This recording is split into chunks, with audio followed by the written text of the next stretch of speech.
Muy buenos días. Buen día, licenciada. Buen día, licenciada. ¿Cómo están? Buen día. Bien, hoy vamos a tener dos actividades dentro del avance de la materia. Obviamente primero la explicación previa y ya posteriormente en la segunda parte van a realizar un trabajo en aula teniendo como base un material que les estoy dejando en la plataforma. ¿Ok? Se los voy a explicar con más detalle al finalizar la explicación del avance, por favor. Bien, esperamos un minutito más, por favor, a que se conecten más compañeros y damos inicio a la clase. Mientras tanto, a ver, ¿están teniendo alguna duda o alguna dificultad con su proyecto de ciclo? ¿Hay algún aspecto tal vez que todavía no haya quedado muy claro o quieran consultar? Ahora es el momento. Yo, licenciada, eh, licenciada, el video que tenemos que subirlo a YouTube nosotros mismos. Esa era mi duda. Sí, ¿Sí? de hecho tienen que Y abrir su canal si es que todavía no lo tienen. No es nada complicado, es igual que abrir un perfil en Facebook, así que tienen que tener su propio canal y ahí es donde van a ir cargando este material, ¿ok? sí, licenciada. Bien, todo lo que tienen que hacer es después de cargar su videito a YouTube, pasarme el link mediante la plataforma. Por favor, nada de WhatsApp para el proyecto de ciclo. Tienen 8 horas para enviar un link, cosa que se puede hacer en 5 o 10 minutos máximo. Así que reiterarles una vez más que ningún proyecto va a ser admitido fuera de plazo. Ténganlo en cuenta. También tengan en cuenta sus asistencias a lo largo de todo este ciclo, porque más de 3 faltas injustificadas les van a restar el 50% del porcentaje que obtengan en el proyecto. ¿Qué quiere decir eso? Si supongamos tengo 5 faltas en el ciclo y he sacado un 16 en mi proyecto, pues lamentablemente se sanciona con la pérdida de la mitad y me quedaré con un 8. Así que es muy importante el tema de la asistencia para que no les perjudique, principalmente en el proyecto del ciclo, y sobre todo para que logren acumular el mayor puntaje posible desde el inicio. Bien, ahora sí, damos inicio, por favor, a la temática de hoy. Continuamos con las grandes civilizaciones del mundo antiguo.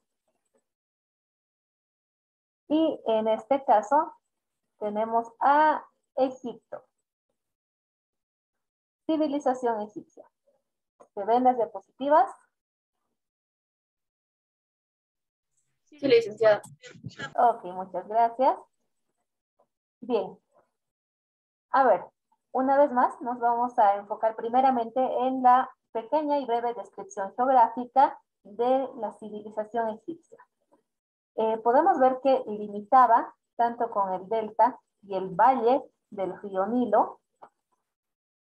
Era una estrecha y larga franja en el noroeste de África, un territorio bastante fértil, bastante apto para lo que era agricultura, ganadería, también considerando que era un territorio bien protegido por el desierto del Sahara. Ahora bien, al tener esta ubicación estratégica, donde vemos que estaba rodeada por el mar Mediterráneo, el Golfo de Suez y el Mar Rojo, también fueron condiciones que propiciaron bastante el intercambio comercial por vía fluvial, por vía marítima, y en sí la fuerte conexión con otros países y con otras civilizaciones del mundo antiguo gracias a esta ubicación estratégica. El desierto del Sahara también era una gran barrera natural que los protegía de posibles invasiones, de posibles ataques tal vez para ganar su territorio. Y esta fue una ventaja bien aprovechada por la civilización egipcia, sobre todo para protegerse, pero también para potenciar el comercio, también mediante el desierto. Esto gracias a animales como los camellos que podían recorrer grandes distancias sin necesidad de muchos cuidados y que también podían llevar grandes cantidades de mercancías y de mercaderías como pequeños envíos o encomiendas a regiones cercanas. Hablar de la civilización y de la cultura egipcia permite que vayamos atrás en el tiempo hasta aproximadamente unos 6.000 años atrás.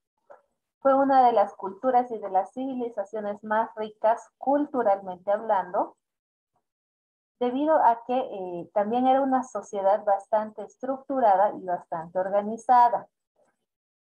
A pesar de que eran constantemente objeto de posibles o de intentos de invasión por parte de los árabes, romanos o griegos, precisamente su forma de organización permitió que pudieran protegerse y resguardarse bastante bien. Además, es una de las primeras sociedades en crear un verdadero sistema de escritura el año 3000 a.C. La cultura egipcia ha logrado mantenerse miles de años a través del tiempo y también ha logrado renovarse, pero sin perder su sentido cultural, como podemos ver en la imagen. Tenemos en el lado izquierdo lo que es las pirámides, la esfinge de Gizeh, pero también vemos como gran parte de las estructuras o de la forma en que estas se habían erigido miles de años atrás, se mantienen y se estilizan de acuerdo a las necesidades del mundo moderno. La imagen que tenemos en el lado derecho es un centro de convenciones egipcio. La historia del Antiguo Egipto puede dividirse en 3 etapas. En primer lugar tenemos al Imperio Antiguo, que dura aproximadamente desde el 3000 a.C. hasta el 2050 a.C., donde se encuentra el desarrollo principalmente de las pirámides y de las artes, literatura, poesía, pintura, escultura, entre otras. En el Imperio Medio tenemos el lapso de tiempo desde el año 50 a.C. hasta el 1800 a.C. Y en esta etapa encontramos lo que es la descentralización del poder. Acá hay un errorcito, perdón, en los datos. Es aproximadamente desde el año 2050 a.C., ¿ok? No es 50. 2050 a.C., desde el final de la etapa del Imperio Antiguo hasta el 1800 a.C. Después de esta descentralización del poder, fruto también de los intentos de invasión por parte de árabes, romanos y griegos, se da paso al Imperio Nuevo, que data desde el año 1567 a.C. hasta el año 1085, tiempo en el cual destacan por su expansión conquistadora. ¿Qué quiere decir eso? Que fueron cada vez captando mayores territorios que eran parte de Egipto, pero sin llegar a tener el estatus de los ciudadanos egipcios como tal, sino como una especie de anexos a la región. Una forma de colonias, digámosle. Haciendo una breve cronología de su historia, podemos mencionar que en el siglo IV, Egipto llegó a formar parte de lo que es el Imperio Romano Oriental y posteriormente fue anexada al Imperio Bizantino, que estudiaremos más adelante. Ya en el siglo VII se habla de una invasión árabe que tenía por objetivo captar cada vez mayor expansión territorial. Al siglo XVIII encontramos la invasión de las fuerzas francesas de Napoleón en territorio egipcio y luego de muchas guerras civiles, en 1805 se declara la independencia de Egipto.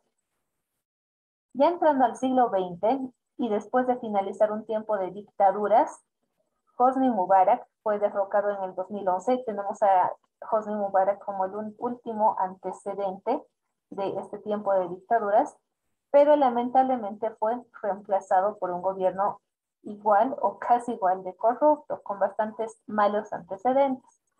Ya para el 2013 y después de un golpe de Estado y de una revolución popular, Egipto llegó a consolidarse como una república democrática parlamentaria, forma de gobierno que se mantiene hasta hoy. Ahora bien, yéndonos a la parte cultural, específicamente al campo o al ámbito de la escritura, encontramos que se desarrollaron tres tipos distintos de escritura, siendo la más representativa y la más característica la escritura jeroglífica, que data aproximadamente del año 3300 a.C. hasta el 700 a.C.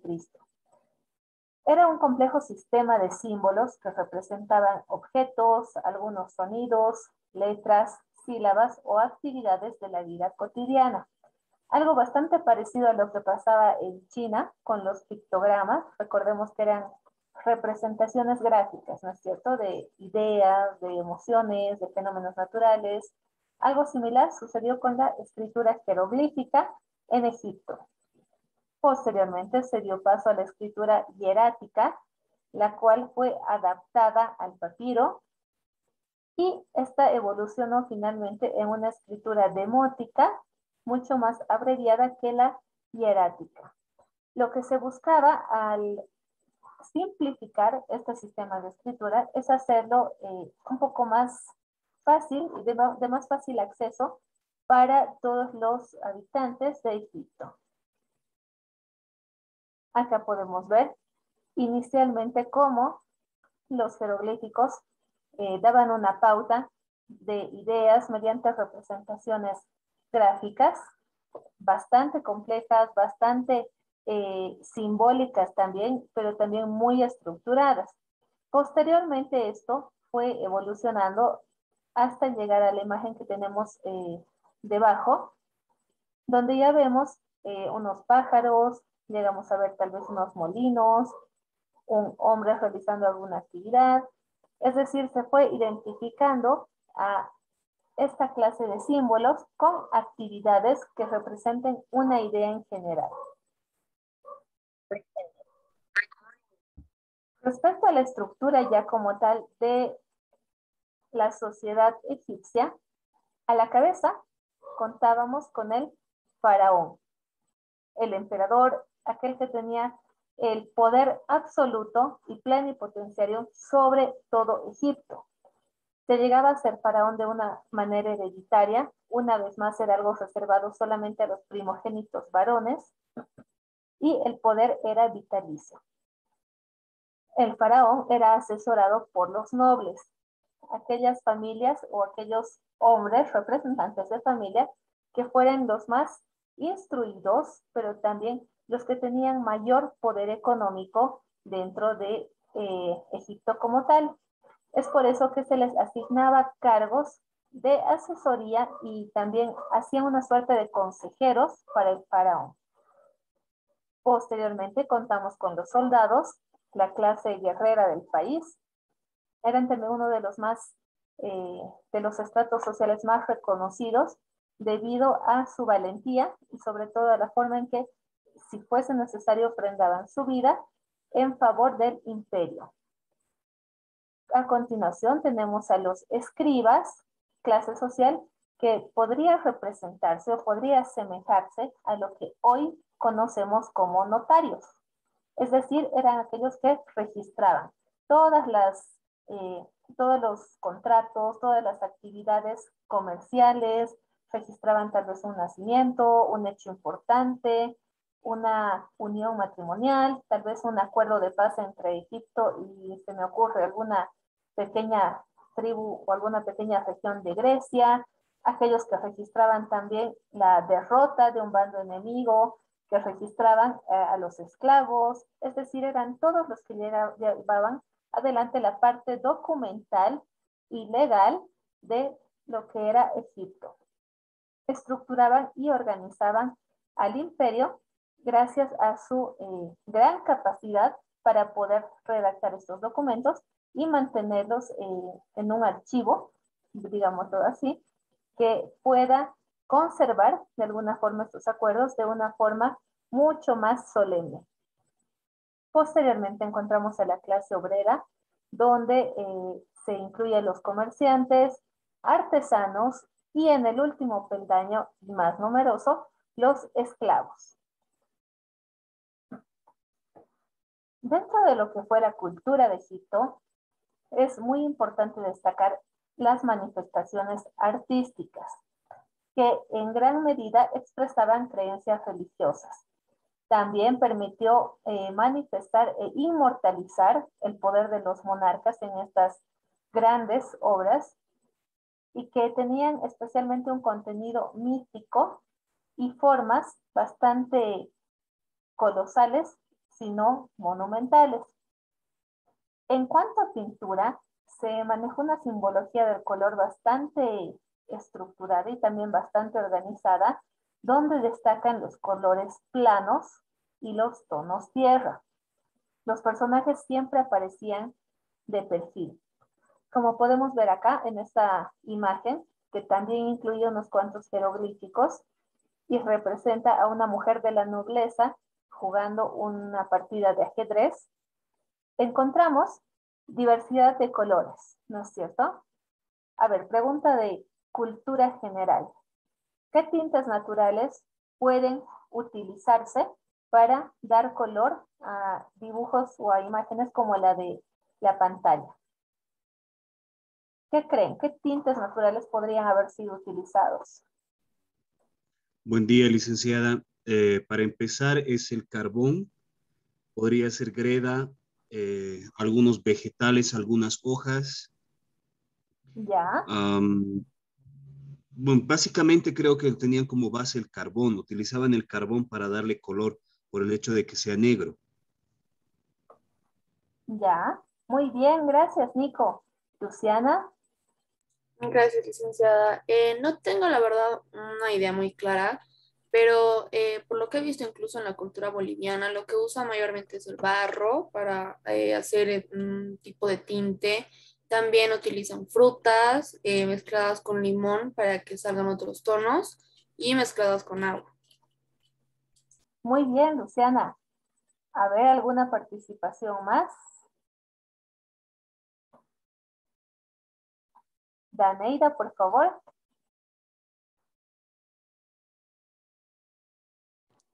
Bueno, dicen, a lo que yo sé, antiguamente también se utilizaba, habían unos bichitos que tenían color y que lo mezclaban y también usaban el hierro, el pigmento de óxido y como dijo mi compañero, ay, me olvidé el nombre. Bueno, se me fue. Pero ¿Cuál? habían bichitos, antiguamente sí habían bichitos. Ya, podría ser. Bien, muchas gracias. A ver, en esencia, obviamente, en aquel entonces los elementos que se podían utilizar eran todos naturales y básicamente lo que lograban obtener eran pigmentos, es decir, colores o tintes, colores con bastante potencia, con bastante capacidad de penetrar en la piedra, en el papiro y en toda aquella estructura donde pretendan colorear. María José Escobar en el chat nos dice yeso, ocre, también bastante utilizadas estos materiales. Y sobre todo tener en cuenta que estas tinturas de tipo vegetal, por ejemplo, también se sabe que y se conoce que podrían haber utilizado extractos de remolacha seca para colorear con una fuerte intensidad las partes guindas o rojas. También se cree que han utilizado algunas, algunos tipos de arcilla que sean demasiado intensas, yeso, ocre, el carbón, algunas hojas tal vez de colores que predominaban y que estaban bastante enmarcadas en lo que eran los tonos ocre y tierra. Esto sobre todo con el objetivo de, en primer lugar, mantener vivas sus tradiciones, darles ese toque de color, pero sobre todo con el objetivo de distinguir y de demostrar mayor impacto respecto, por ejemplo, a la piel de las personas que graficaban. Acá tenemos otro ejemplo de cómo los jeroglíficos, aparte de los pequeños símbolos que englobaban y que lograban descifrar ideas completas, encontramos que la gama de colores siempre trataba de destacar algún rasgo en específico. Podemos ver la vestimenta, la forma en que utilizaban las sombras, la forma en que el papiro les permitió de alguna forma dar mayor tonalidad a los gráficos y a los dibujos que iban realizando, nos muestra una verdadera evolución, ¿no es cierto?, de estos primeros registros de jeroglíficos bastante arcaicos. A esto hay una gran diferencia, y es por eso que constantemente iban buscando nuevos pigmentos y nuevas formas de poder plasmar en diferentes superficies este tipo de dibujos con elementos que sean duraderos. En cuanto a arquitectura, también podemos ver que los egipcios destacaron bastante por la capacidad de construcción de grandes y monumentales obras. Se decía que mientras más grande fuera la obra, mayor era la forma de veneración que ellos demostraban a sus diversos dioses. Los egipcios eran politeístas y podemos mencionar entre sus principales deidades al dios Ra, a Osiris, Anubis e Isis. No voy a entrar en mucho detalle en esta parte de los dioses egipcios porque también va a estar contenido en una pequeña videocápsula que no recuerdo quién, pero alguno de ustedes ya tiene marcado este temita para poder desarrollar la forma en que la religión impactó la vida de los egipcios. Como datito nada más adicional, mostrar que muchas veces los dioses egipcios fusionaban lo que era la naturaleza humana y la naturaleza animal, predominando obviamente esta en las cabezas, lo que significaba que esa esencia o ese instinto animal es lo que principalmente destacaba respecto a los dioses. Tenemos también a Horus. Y a ver, respecto a la imagen que tenemos en pantalla, ¿qué me podrían decir? ¿Qué es lo que les sugiere? A ver, ¿qué es lo que más llama la atención de esta imagen? Los ojos. Los ojos, el ojo de Horus, ¿no es cierto? A ver, Carlos Calizaya, ¿qué es lo que podrías destacar de esta imagen? ¿O qué es lo que te llama la atención? Buen día, Lick. Lo que más me llama la atención es el ojo en la pirámide, ¿no? Ya, Tal vez con la cultura actual es el ojo que todo lo ve, tal vez así yo lo relaciono. ya, bastante acertado, gracias, Carlos. A ver, Rodrigo Rúa, por favor. Muy buenos días, licenciado, buenos días, compañeros. Lo que yo puedo destacar es que quizás sea lo que generalmente se conoce como el ojo de la mente, el ojo de la visión también. O sea, ¿cómo se dice esto? El ojo de la mente o el ojo del que todo lo ve, que era un tipo de alegoría para ver que nosotros trascendemos a otro plano espiritual, pero también se ve también que hay animales también. Así que puede ser también que a los animales también los veneraban de alguna forma. Por eso también tiene una alegoría junto con el ojo también. Ya, bastante buena la participación, interesante el criterio, Rodrigo, muchas gracias. A ver, ¿alguien más? Melina, ¿qué te sugiere esta imagen? Buenos días, licenciada. Más que nada, ver a la pirámide, ¿no? Con el ojo, me hace recordar a los Illuminati, no sé por qué. Y después los animales debajo del ojo, supongo que son animales que ellos adoraban. Ya, Y la otra imagen, realmente no sé qué es, o sea, es un ojo, pero no puedo distinguir qué es. ya. A ver, Anaí, por favor. Licenciada, buen día, buenos días, compañeros. La imagen del tatuaje de la mano derecha, el que es más largo, Este es un amuleto que representaba un tipo de protección en el antiguo Egipto, pero también en el mundo musulmán es como un talismán que se utiliza para representar la prosperidad y la salud de las personas. Ya, muy bien, Anaí, muchas gracias. En esencia, sí, el ojo de Horus lo que representa es lo que está completo, lo que está perfecto, lo divino, lo mágico. Se cree que era un símbolo y todavía sigue siendo un símbolo de un poder sanador, purificador, de aquello perfecto, de aquello que tiene connotaciones mágicas, pero siempre por encima de la esencia del ser humano. También requiere bastante lo que es la estabilidad espiritual, entre otras cosas. ¿Cuál es el objetivo de haberlo puesto en esta imagen y sobre todo representado en tatuajes? El ojo de Horus es una de las imágenes más tatuadas a nivel mundial y con esto muchas veces tal vez ignoramos el significado de un símbolo como tal, pero el mismo es capaz de trascender casi de manera inalterable el paso del tiempo. Entonces es ahí donde podemos ver el poder y el impacto de la herencia cultural que puede llegar a tener una civilización de hace miles de años como la egipcia, todavía hoy en nuestros días.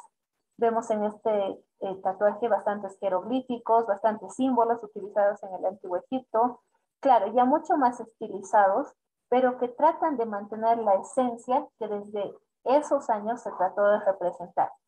Entonces, cuando alguien diga que los egipcios no existen, que las civilizaciones de hace miles de millones de años atrás no pueden llegar hasta nuestros días, pues ya vemos que es un error, porque todo lo que involucre con cultura y este tipo de patrimonio inmaterial siempre va a ir trascendiendo la barrera del tiempo y de la distancia incluso geográfica.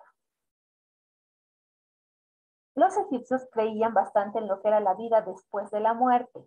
Es por eso que incluso le dedicaron un acápite especial en el libro de los muertos, donde se incluyen las oraciones que protegen el alma de aquellos que pasan en un viaje a la otra vida. No se creía en la muerte como el fin de un ciclo, sino en la continuación de un ciclo mejor.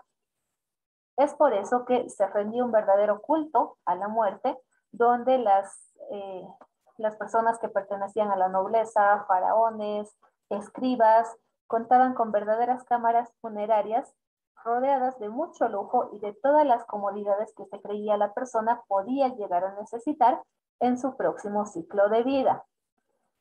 En la pantalla tenemos lo que es el sarcófago de Tutankamón, una de las joyas, una de las piezas arquitectónicas y, bueno, en sí, de patrimonio de valor incalculable para la humanidad, debido a la riqueza que presenta no solo en los materiales con los que está hecho, oro, piedras preciosas, jade, rubíes y demás, sino por la riqueza de detalle que presenta y por la apariencia muy similar que debía tener esta cámara o este sarcófago para que el cuerpo de la persona que, bueno, estaba ya reposando dentro, tenga prácticamente la misma apariencia que tenía en vida. Se honraba de tal forma a la vida que se buscaba la preservación total de los cuerpos. Esto gracias a técnicas bastante avanzadas para su tiempo de momificación. Se momificaba el cuerpo entero en estos sarcófagos que veíamos hace un momento, pero también se contaba con esta especie de pequeños recipientes de cerámica donde se preservaban los órganos. Además, como no podía ser de otra manera, aparte de los sarcófagos, estos tenían que estar pues guardados o preservados en un verdadero monumento funerario, ¿no es cierto? Siendo estas las pirámides. Las pirámides fueron construidas por orden del faraón como una fortaleza para sus cuerpos momificados. En estas, lo que se hacía era rendir culto a los muertos y sobre todo dar un espacio que sea lo suficientemente sagrado y lo suficientemente importante de acuerdo a la importancia, digamos, que había tenido esa persona en esta vida terrenal. Es por eso que la mayoría de los faraones contaba con su propia pirámide para poder tener una vida eterna tranquila. Estas pirámides siempre contaban con una estructura bastante compleja por dentro, que podía ser construida en cientos de años, la misma que debía ofrecer las condiciones óptimas para la preservación del cuerpo. Como vemos en pantalla, contaba con conductos de ventilación, con la cámara del rey, con algunos corredores falsos, con algunas falsas cámaras que estaban rodeadas de algunas trampas para evitar que los profanadores lleguen a perturbar este descanso que se pretendía dar a la persona y al rey, al faraón, que estaba ya enterrado y descansando en ese lugar. Como monumentos arqueológicos y como patrimonio cultural material, contamos, por ejemplo, con las pirámides de Keops, Kefren y Miserinos, una de las maravillas actualmente del mundo, pero sobre todo las más emblemáticas a nivel de construcciones monumentales del mundo antiguo. Podemos ver acá en la parte delantera que hay otras pirámides más pequeñas, pero que no llegaron a tener la notoriedad ni la capacidad de preservación de las más conocidas y de las más grandes a nivel de estructuras, que también se complementan con la Esfinge de Gizeh. La Esfinge de Gizeh y las pirámides van a estar también desarrolladas en las videocápsulas que están elaborando como proyecto de ciclo, y que tengan la seguridad voy a compartir con ustedes para que todos podamos aprender más al respecto. En este ejemplo también podemos ver un poco de la majestuosidad que se podía advertir en los monumentos funerarios, como por ejemplo de el emperador niño, como se le conocía, Tutankamón. Esta es su máscara mortuoria, totalmente realizada en oro y piedras preciosas de gran valor. Tenemos también por la parte derecha de la pantalla una imagen de Nefertiti y de la riqueza que se advierte tanto en su maquillaje como en sus accesorios. Se creía en aquel entonces que el maquillaje también era una forma de proteger los ojos de la constante agresión que sufrían por parte del clima demasiado cálido, pero sobre todo por las constantes tormentas de arena propias del lugar. Esta es una fotografía de la momia de Tutankamón y es una reconstrucción digital de cómo pudo haber sido en carne y hueso, digámoslo así. A nivel de la ciencia, Egipto ha aportado demasiado a lo que es el mundo actual contemporáneo. Por ejemplo, en matemáticas tenemos a los egipcios como los primeros desarrolladores de lo que son las operaciones básicas, sumas, restas, multiplicaciones, divisiones. En medicina fueron pioneros, como habíamos visto, en la preservación de los cuerpos, llegando incluso a preservar la piel y la dentadura de las momias. Y ya dentro de sus aportes a la humanidad, entre otros, podemos mencionar lo que es el calendario, el papiro, la anestesia, los antibióticos, el sistema decimal, canales de riego propios y desarrollados en la región precisamente por la necesidad de poder aprovechar de la mejor forma posible las aguas y las vertientes del río Nilo, pero además desarrollaron algunos inventos, digamos, u otras sustancias básicas dentro de la vida del ser humano hoy en día, como hacer la pasta de dientes, el maquillaje o el esmalte de uñas.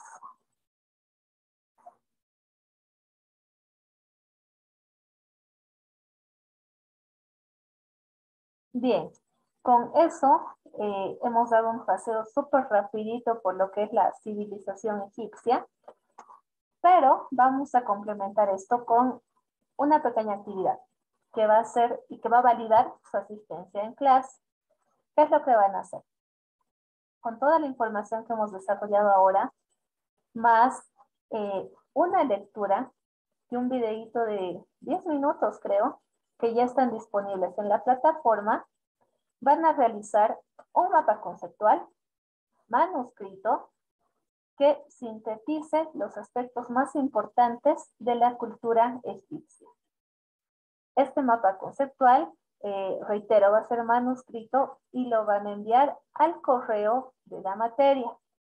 Para que no quede ninguna duda, les voy a volver a enviar el correo al grupo de WhatsApp y solamente van a hacer eso, adjuntar su mapa conceptual. Puede tener la extensión que ustedes prefieran, pero incorporando los puntos vistos en la clase, en la lectura que les estoy dejando y en el videíto.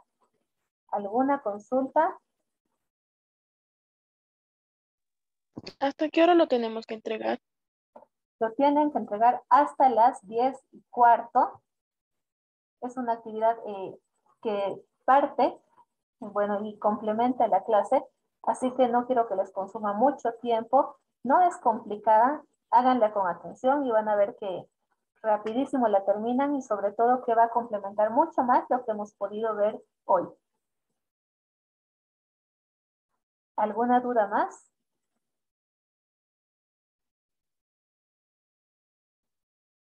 Bien, si no hay ninguna otra consulta, igual, cualquier consulta, ¿Una dime. fotito hay que tomarlo? Sí.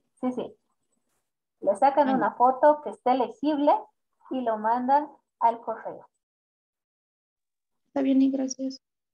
Bien, con eso ahora sí, a trabajar. Manos a la obra, chicos, y espero sus trabajitos hasta las 10:15, máximo 10:30. No quiero que se perjudiquen de su siguiente clase